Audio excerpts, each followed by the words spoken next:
lot of hard work and determination, he formed an assembly line. And he got the price of the car down so that the average man could afford one.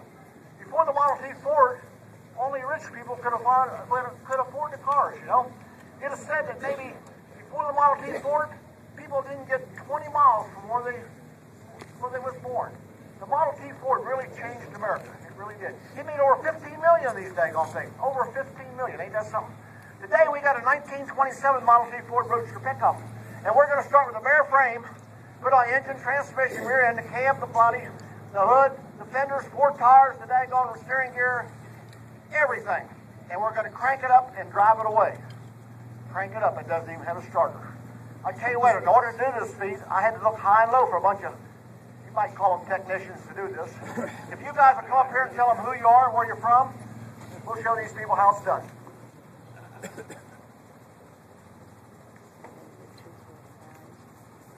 Randy Brown, Melbourne, Florida.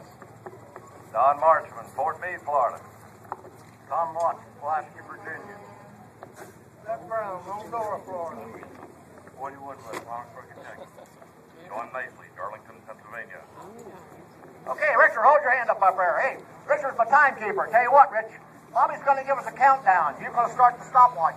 The very second that car turns under its own, with the wheel turns on its own power, you stop that watch. That's going to be our official time. You people might want to watch your watches to make sure we don't cheat. Tell you what, my name's Willie Fortier. My job is to make sure it's done right. So are you guys ready? Bobby, give us a countdown. Let's go. All ready. 10, 9, 8, 7, 6, 5, 4, 3, 2, 1. Look at your watches. There they go. Thrills, spills, shivers and chills, hair-raising stunts that'll shorten your breath with excitement. The front wheels are going on first, just like NASCAR. They don't have the speed race either. Now they're picking the frame up, put the jacks under it so the motor will fit in it. Now the motor has 3 pedals on it. That's not like the ordinary vehicle. The right one is the brake, the left one is low and high, and the center one's reverse. There's no clutch there.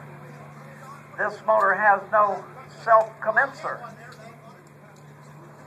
It has no alternator. It has no nothing to charge a battery because it didn't have a battery. It has no water pump. It has no fuel pump. All of those things are really not needed when the Model T was built because heat makes the water circulate and it's gravity feeds the gas. Now that's the preparation H time. That's where the heavy part comes in.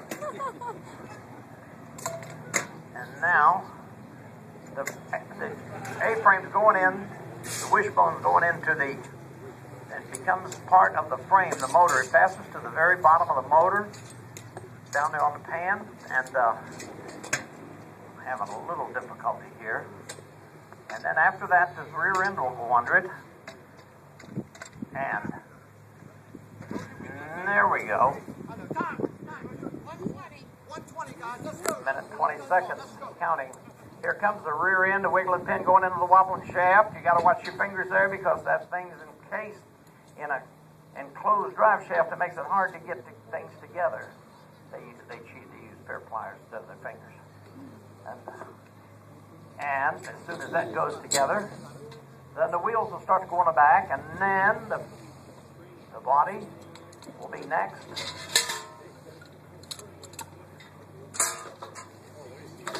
That's it. That's the way they done it. I'll tell you about my Ford as soon as this is over. It's a pretty good ditty about a Ford. And I learned it in 1940. That first trip to Florida. Here comes the body on. When the body gets on there, then the back of the pickup body will go on.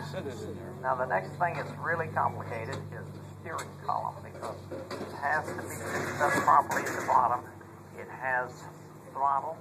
It has the spark, and if it was a later version, it would have a battery in it, so the horn button would be on. But that was later. That was not now. 237. 237. 2 minutes and 37 seconds and counting. Next thing on it will be the radiator. No, after the fenders and running boards. So. Right along.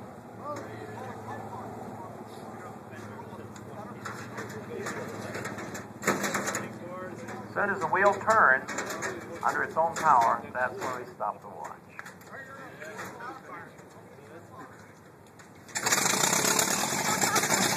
Stop your watches. There it goes. Hey, what time was the time that time? There, like, oh, you'll never get it stopped. Hey, they forgot to put the brakes on. The brakes, the brakes. Oh, oh, oh.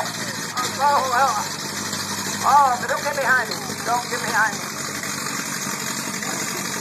Don't get behind me. Oh, my goodness. Sounds like it's missing. Uh-oh, I think it's on fire. What? Oh, my goodness.